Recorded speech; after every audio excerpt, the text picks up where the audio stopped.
Rain tapped softly against the windows as Adeline stood beside her grandmother's coffin, listening to relatives discuss money as if she were already forgotten. "She'll probably leave the house to Martin," someone whispered, "and the jewelry to Clara." Adeline heard every word. She kept her eyes lowered, pretending not to notice the glances from relatives who had barely spoken to her. To them, she was the distant granddaughter who had never mattered. When the funeral ended, everyone gathered in the drawing room. The attorney opened a folder and began reading the will. The house went to Martin. The investment accounts went to Clara. The paintings, jewelry, and valuables were divided among relatives who exchanged smiles. Then the attorney paused. "Finally, there is one personal item specifically left to Adeline." Every face turned toward her. The attorney reached beneath the table and lifted something wrapped in faded cloth. When he uncovered it, a battered wooden box appeared. Its surface was scratched, darkened by age, with a long crack across one corner. Nobody spoke for long. Then someone laughed. "That's it?" Another relative shook his head. "She got the junk box." A few people smiled. Adeline felt heat rise in her face, but she said nothing. Her grandmother had chosen it for her. That alone made it valuable. She reached out and took the box. It was strangely heavy.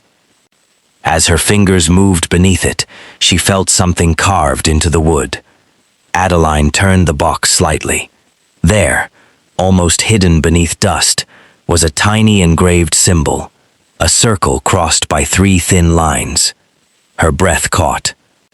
She had seen that symbol before, not on the box, in one of her grandmother's old photographs. Adeline looked around the room. Nobody else had noticed. Everyone was still laughing about the worthless inheritance. But suddenly, the box no longer felt worthless in her hands. It felt like a message. Adeline wondered what her grandmother had known that the rest of the family never did. That evening, Adeline carried the wooden box home beneath her coat, shielding it from the rain. She still did not know why her grandmother had chosen it for her. Perhaps there was nothing inside. Perhaps it was simply the last thing her grandmother wanted her to keep. She placed it on the kitchen table and studied it beneath the warm yellow light. Up close, the wood looked even older. Deep scratches crossed its surface, and the corners were worn smooth from years of handling. Yet the box was heavy for its size. On the front was a brass lock. Adeline ran her fingertip around it. There was no obvious keyhole. "That's strange," she whispered. She searched her grandmother's belongings, hoping to find a key. In an old dresser, beneath folded scarves and yellowed letters, she discovered several photographs. Most showed family gatherings, birthdays and holidays. Then one photograph made her stop. It showed her grandmother as a young woman, standing beside an old desk, and sitting on that desk was the wooden box. Adeline brought the photograph closer to the lamp. Her grandmother looked barely 25. Adeline turned the photograph over. Written across the back in faded blue ink were 4 numbers. Her heart began beating faster.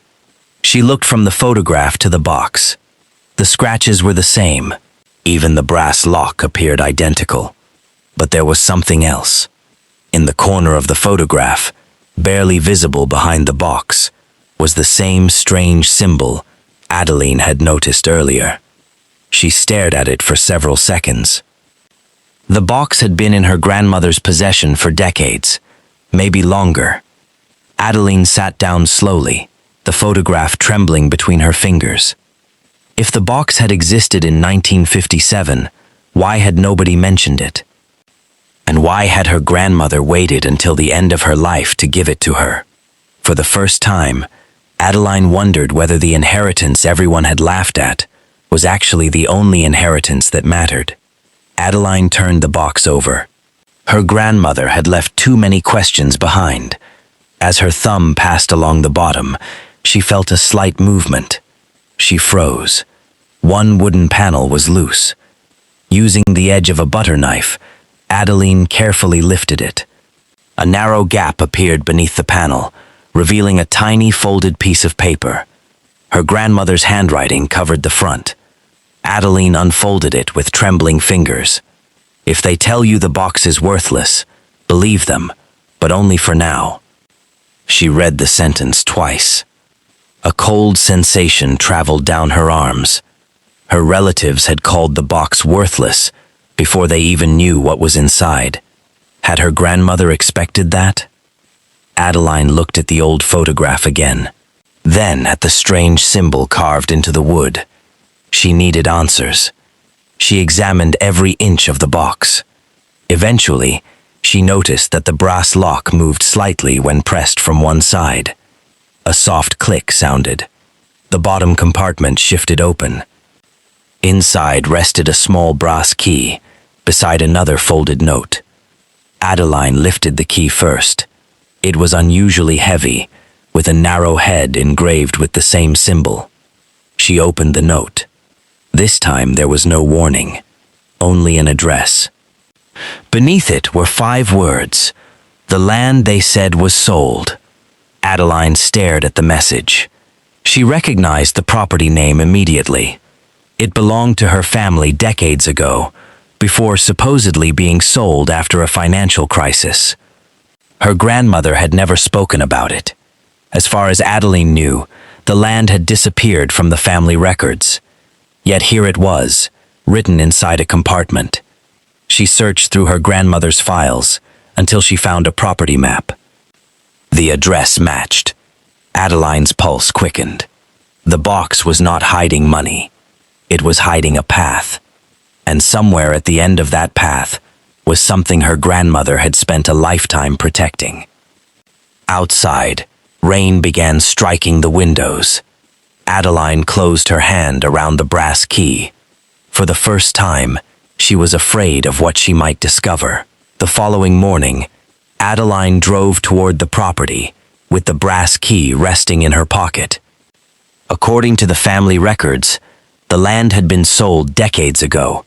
There should have been nothing left for her to find. But the old map told a different story. The road became narrower as she drove, winding through fields and clusters of trees. Eventually, the pavement disappeared completely. Adeline continued along a rough dirt path until she reached a rusted iron gate hanging crookedly between 2 stone pillars. Beyond it stood the abandoned property. It looked forgotten. Tall weeds covered the ground, vines climbed over the walls, and several windows of the small stone structure had been broken. Nothing about the place suggested wealth. Adeline stepped out of the car. The silence felt unnatural. She walked toward the building, comparing its shape with the faded map she had brought. The foundation appeared older than the structure itself. Then she saw it. Carved into one of the foundation stones was a symbol, a circle, crossed by 3 thin lines. The exact symbol from the wooden box. Adeline stopped breathing for a moment. She crouched beside the stone and brushed away years of dirt. The engraving was deep, protected from the weather by the foundation. Someone had deliberately placed it there. She reached toward it, wondering whether the brass key might unlock something nearby. A branch snapped behind her. Adeline spun around. Nothing. Only trees swaying in the wind. She stood slowly and listened. Then she noticed movement beyond the far fence. A figure stood partially concealed between the trees. Adeline could not see the person's face, but she knew someone was watching her. She stepped backward. The figure did not move. For several seconds, they simply stared at each other from a distance. Then the stranger disappeared behind the trees. Adeline's heart pounded. She looked back at the engraved symbol. The abandoned property was not forgotten. Someone else knew about it.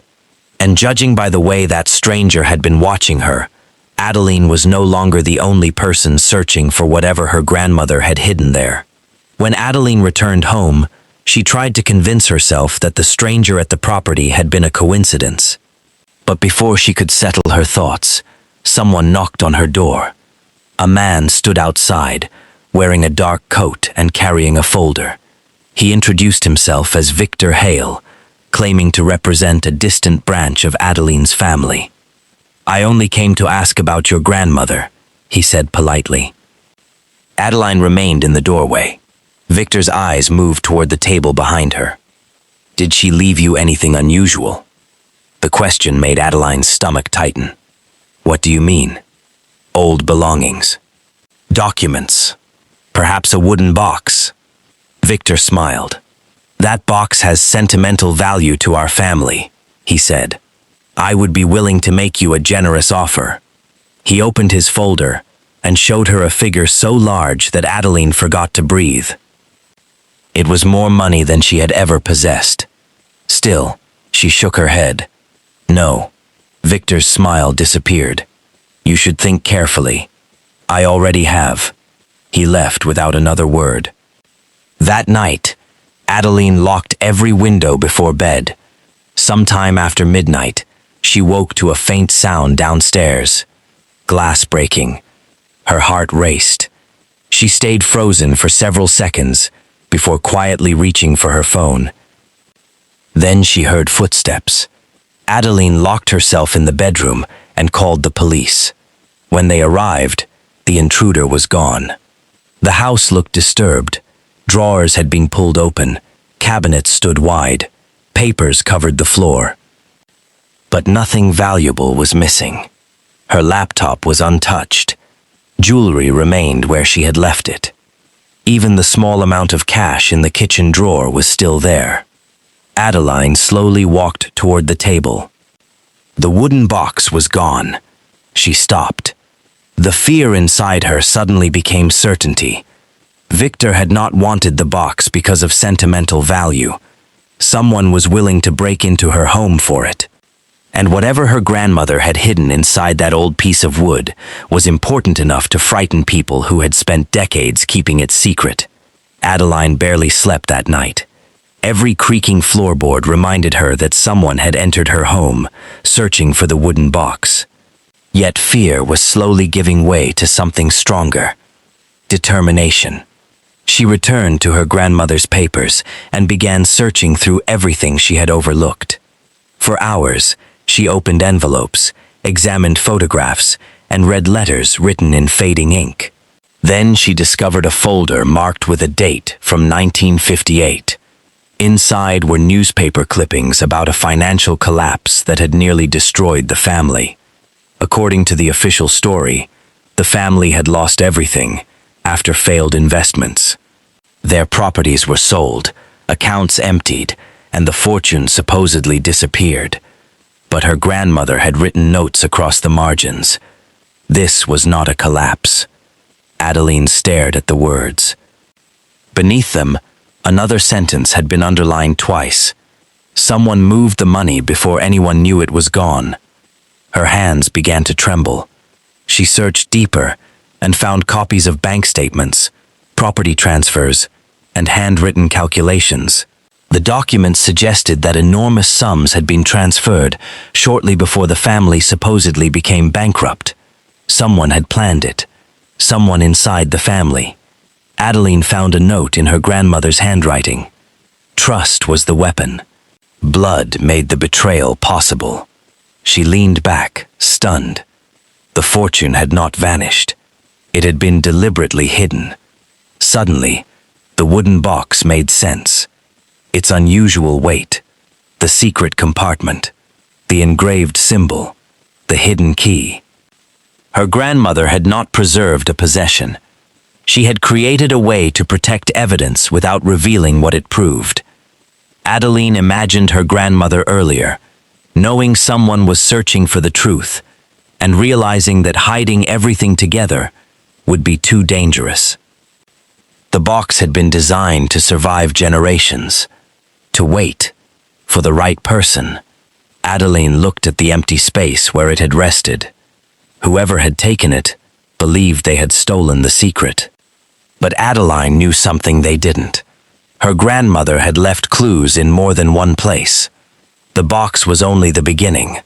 The legacy was still waiting. The next morning, Adeline returned to the abandoned property before sunrise. Fog clung to the fields as she slipped through the gate, with the brass key in her pocket. She knew someone might be watching, but she could not turn back. If her grandmother had hidden evidence there, Adeline needed to find it before whoever stole the box discovered the rest. Inside, the building smelled of damp stone and old wood. She searched the rooms again, comparing every detail with the map. Then she noticed the staircase. Several boards beneath it looked newer than the surrounding floor.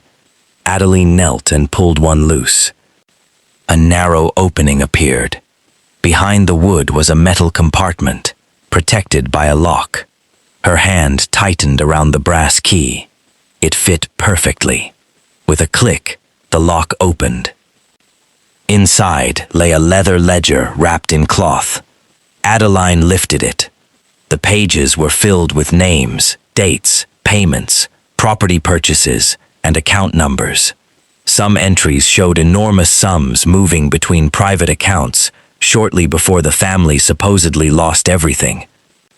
Then she saw names, people who had been respected members of the community, people whose descendants still held positions of influence. Adeline turned the pages faster. The evidence was overwhelming. Her family's fortune had not disappeared through bad luck. It had been redirected through a carefully planned network of transactions. But then she reached the final entries. One page was missing, not torn accidentally, removed cleanly. Adeline searched the ledger's binding, hoping to find another clue. Instead, she noticed handwriting beneath the final remaining entry. She brought the page closer to the window. The sentence was written in her grandmother's unmistakable handwriting. The final proof was never kept here. Adeline stared at those words. Her grandmother had known the ledger would be found. She had also known it would not be enough. Someone had hidden the final proof somewhere else. But where? Adeline closed the ledger and heard a faint sound outside. Gravel shifting beneath footsteps. She froze. Someone was approaching the building. And suddenly, the missing page was no longer her only problem. By the time Adeline returned home, the situation had changed completely. The next morning, a lawyer called and warned her not to make any claims regarding the abandoned property. "You could be exposing yourself to serious legal consequences," he said. Adeline asked how he knew about the property. There was a long silence. Then he ended the call. Hours later, another man arrived at her home. He represented a development company interested in purchasing the land. His offer was enormous. Far more than the property appeared to be worth. Adeline stared at the figure on the contract. "Why would you pay this much for abandoned land?" The man smiled. "Sometimes land becomes valuable when circumstances change." Adeline refused to sign. After he left, she understood the message. They weren't interested in the land. They were interested in whatever was beneath it. That evening, her phone received an anonymous message. "Stop searching." Adeline read it twice. Another message followed. "You don't know what you're disturbing." She deleted neither. Instead, she photographed both messages and saved them. Then the calls began. Relatives who had laughed when she received the wooden box suddenly wanted to speak with her. One demanded that she return it. Another insisted the box belonged to the family. Adeline listened quietly before asking one question. If it's worthless, why does everyone want it? Nobody answered. That silence told her everything. They knew. Perhaps they had always known. The box had not been an embarrassing inheritance. It had been the one thing her grandmother trusted Adeline to protect. That night, Adeline sat alone at the kitchen table, staring at the empty space where the box had once rested. She was frightened, but beneath the fear was something stronger. She finally understood that the people trying to stop her were not reacting to a meaningless old family story. They were afraid of what she might uncover. And if they were willing to threaten her over a battered wooden box, then whatever her grandmother had hidden must have been worth far more than money. Adeline opened her grandmother's remaining papers. Somewhere among them was another clue. She only had to find it before someone else did. Adeline found the box the following afternoon. It had been left behind her house, tucked beneath a broken garden chair, as if whoever stole it had searched quickly and abandoned it once they failed to understand its secret. She carried it inside and locked every door. This time, she examined it slowly. The scratches, the brass lock, the loose panel, nothing escaped her attention. Then she noticed a narrow seam running along the back edge.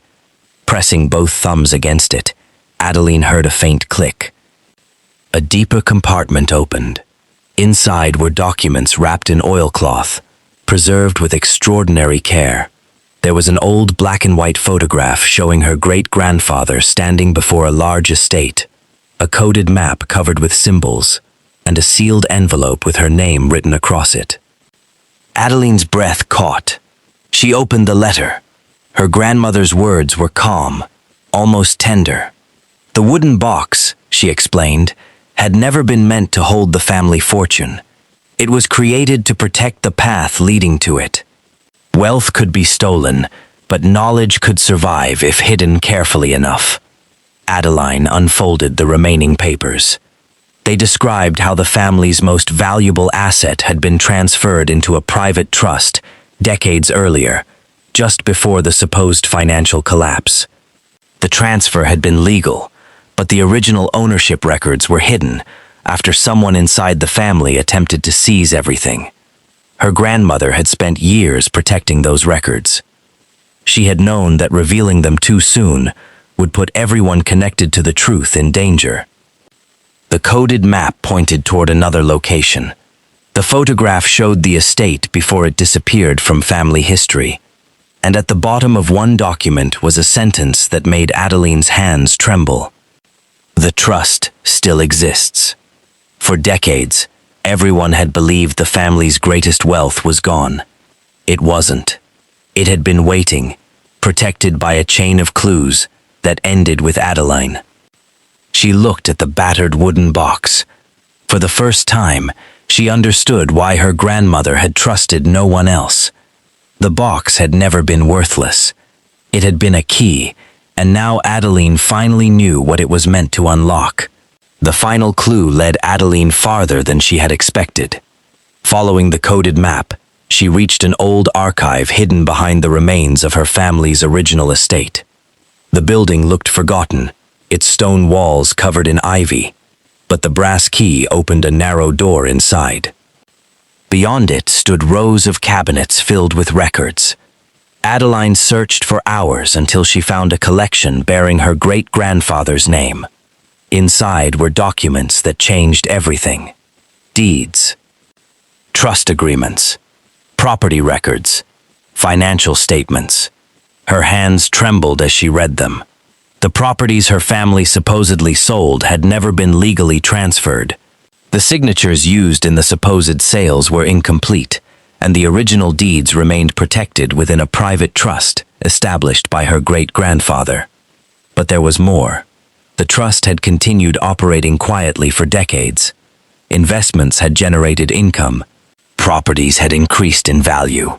Assets had been preserved and expanded, while the family believed their fortune had vanished. Adeline stared at the final financial statement. The numbers were almost impossible to comprehend. The wealth had not disappeared. It had multiplied. Someone had spent generations hiding the truth, because revealing it would expose the people who had tried to steal it. Then Adeline found the beneficiary document. Her name was there. Not her grandmother's, not another relative's. Hers. Adeline sank into the old chair, overwhelmed by the realization. She had spent her life believing she was the least important person in her family. At the funeral, They had laughed when she received a battered wooden box. They had called her inheritance worthless. They had watched her walk away with what appeared to be nothing, but the box had carried the path to everything. Her grandmother had not chosen her because she was wealthy, powerful, or influential. She had chosen her because she trusted her. Adeline looked around the archive, surrounded by proof that had survived generations. She finally understood the true meaning of the inheritance. She had not inherited an old wooden box. She had inherited a legacy deliberately erased from her family's history, and now that legacy belonged to her. Outside, the wind moved through the trees surrounding the forgotten estate. For decades, the world had believed the family fortune was gone. Adeline now held the documents, proving otherwise. And for the first time, she was ready to make the truth impossible to hide. Adeline arrived at the attorney's office, carrying a folder containing decades of secrets. She placed the original deeds, trust documents, financial records, and handwritten evidence on the table. The attorney studied them in silence. Then he looked up. If these documents are authentic, everything changes. Legal process began immediately. Experts examined the signatures. Investigators traced the old transactions. Property specialists compared the original deeds with the records used to claim the land had been sold. Piece by piece, the deception became impossible to deny. The signatures on several documents had been altered. Money had been transferred through accounts connected to people who had insisted the family fortune was gone, and the properties had never legally belonged to those who later claimed them. Soon, those individuals who had threatened Adeline were facing questions themselves. The developer withdrew his offer. Victor stopped calling. Relatives who once demanded the wooden box suddenly became very quiet. Then the evidence was presented formally. Adeline watched as the old documents were examined, verified, and accepted as proof of her family's ownership. For decades, a constructed lie had survived because nobody possessed enough evidence to challenge it. Now it was collapsing in weeks. One afternoon, Adeline received a letter confirming that the trust and its protected assets were legally recognized. She thought about the funeral. She remembered the laughter when the wooden box had been placed in her hands. They had believed she was receiving nothing. Now those same people had to watch the truth become undeniable. Adeline could have demanded everything from them. She could have exposed every person involved and used her new power to make them suffer. But revenge was not what her grandmother had wanted. Her grandmother had protected the truth because she believed it deserved to survive, not because she wanted another generation consumed by anger. Adeline understood that now. She chose justice instead of vengeance. The stolen legacy had finally returned to its rightful place. And for Adeline, that was enough. Months later, the abandoned property looked nothing like the place Adeline had first discovered. The broken windows had been restored, the overgrown grounds had been cleared, and warm lights now filled the rooms that had once stood empty and forgotten. But Adeline refused to erase its history. The hidden archive remained exactly where her grandmother had intended it to be. The old documents were carefully preserved, and the original records were placed behind protective glass for future generations to see. At the center of the restored room stood the wooden box. It rested inside a glass display case.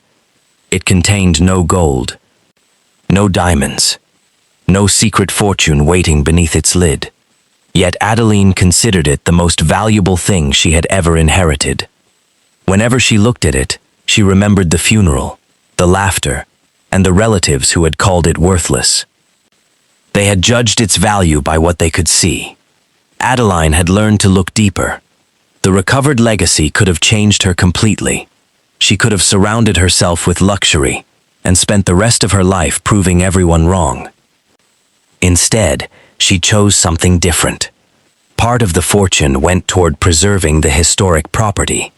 Another portion supported opportunities for people who had never been given the advantages her family once possessed. Adeline wanted the wealth to create something lasting, rather than become another secret passed between generations. One evening, standing alone before the display case, she finally understood her grandmother's decision. The old woman had never been giving her a box. She had been giving her a chance to discover the truth, a chance to reclaim a history that had been stolen, and a chance to decide what should happen to the legacy once it was finally hers. Adeline placed her hand against the glass. The box remained silent, worn, and ordinary. But it had changed her life. What everyone else had dismissed as worthless had carried the one thing money could never buy: the truth. And that, Adeline realized, had always been her grandmother's greatest inheritance. Adeline believed the mystery was finally over. The property was secure, the documents had been recognized, and the people responsible were facing consequences. Yet something kept bothering her. That evening, she returned to the wooden box. It stood inside its glass case. Adeline lifted it carefully. For the first time in months, she examined its interior without searching for evidence. Then she noticed something beneath the lining. A small section of fabric looked slightly raised. Her pulse quickened. She lifted the lining and discovered a thin envelope hidden underneath. Her name was written across it. Adeline opened it with trembling hands. Inside was another letter from her grandmother. The message was brief, but unsettling. Her grandmother explained that she had deliberately left one part of the story unfinished. There had been another person who knew about the trust, someone she could not safely expose without risking everything. She had hidden that person's identity until the right heir could protect the truth. Adeline continued reading. Then she saw the name. She knew it. The person had been connected to the family long after the original betrayal. Beneath the name was a date. Adeline stared at it. The betrayal had happened decades earlier, yet someone connected to the secret had still been active years later. Why? What had happened in 1969? And why had her grandmother waited until the end of her life to leave this clue? Adeline slowly lowered the letter. She looked around the room, suddenly aware that the story might have only reached its first chapter. The fortune was real. The trust was real. The betrayal was real. But perhaps the legacy was much larger than money. Her grandmother had spent a lifetime protecting something that could not be measured in dollars. Adeline placed the letter beside the wooden box and stared at the final name. Outside, evening settled over the restored estate. For generations, secrets had passed silently from one person to another. Now one had finally reached her. Adeline understood the truth at last. Some inheritances do not end when they are discovered. They finally begin.